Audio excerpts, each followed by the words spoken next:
పహల్గామ్లో జరిగినటువంటి ఉగ్రదాడి తర్వాత భారత్ ఏ విధమైనటువంటి చర్యలు తీసుకోబోతుంది అని చెప్పి యావత్ ప్రపంచం ఎదురు చూస్తున్నటువంటి వేళ ప్రధాని మోదీ బహిరంగ సభలో బీహార్లో కీలకమైనటువంటి వ్యాఖ్యలు చేయడం జరిగింది.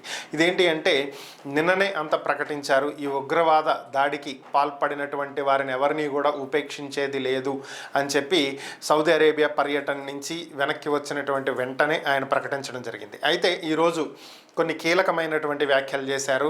ఈ ఉగ్రదాడిలో పాల్గొన్నటువంటి ఉగ్రవాదులను ఎక్కడున్నా సరే వెతికి వేటాడి వారిని వదిలిపెట్టేటువంటి ప్రసక్తే లేదని, అలాగే కాకుండా ఈ ఉగ్రవాదానికి ఆజ్యం పోస్తున్నటువంటి వాళ్ళు, ఉగ్రవాదులకి ఆశ్రయం కల్పిస్తున్నటువంటి వాళ్ళు, దీన్ని ప్రోత్సహించినటువంటి వాళ్ళు, అలాగే ఈ ఉగ్రవాదం అనేటువంటిదే నామరూపాలు లేకుండా కూకటి వేళ్లతో సహా వీటన్నింటినీ పెకలించి వేస్తాము, అలాగే గతంలో ఎన్నడూ చూడనటువంటి విధంగా, ఎప్పుడూ కూడా ఊహించనటువంటి విధంగా వీరు శిక్షని అనుభవించబోతున్నారు అని చెప్పి ప్రధాని నరేంద్ర మోదీ ప్రకటించడం జరిగింది.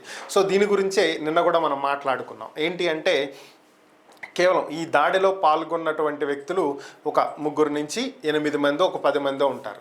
సో వీళ్ళని మాత్రమే వెతికి పట్టుకుని చంపడం వల్ల వచ్చేటువంటి ప్రయోజనం అయితే పెద్దగా ఏం లేదు. మనం నిన్న కూడా అనుకుంటం జరిగింది.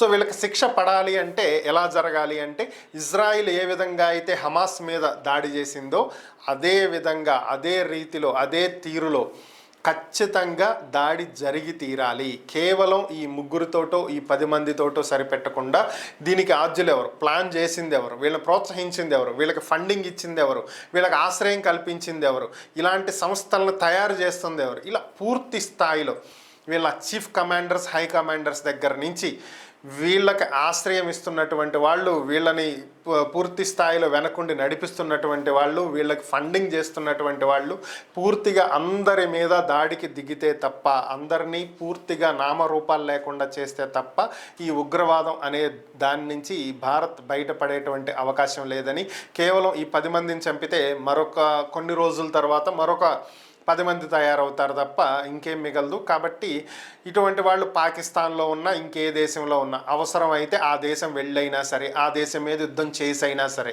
వాళ్ళని పూర్తిగా ఎలిమినేట్ చెయ్యాలి అనేది నిన్న మనం మాట్లాడుకోవటం జరిగింది. దాదాపుగా ఈరోజు మోదీ గారు చేసినటువంటి వ్యాఖ్యలు కూడా దాదాపు దానికి దగ్గరగానే ఉన్నాయి. సో అంటే ఇండైరెక్ట్గా భారత్ యుద్ధం చెయ్యబోతుంది అనేది ప్రకటించేసినట్లే. మరి ఓవరాల్గా ఏం జరిగిద్ది అనేది చూడాలి.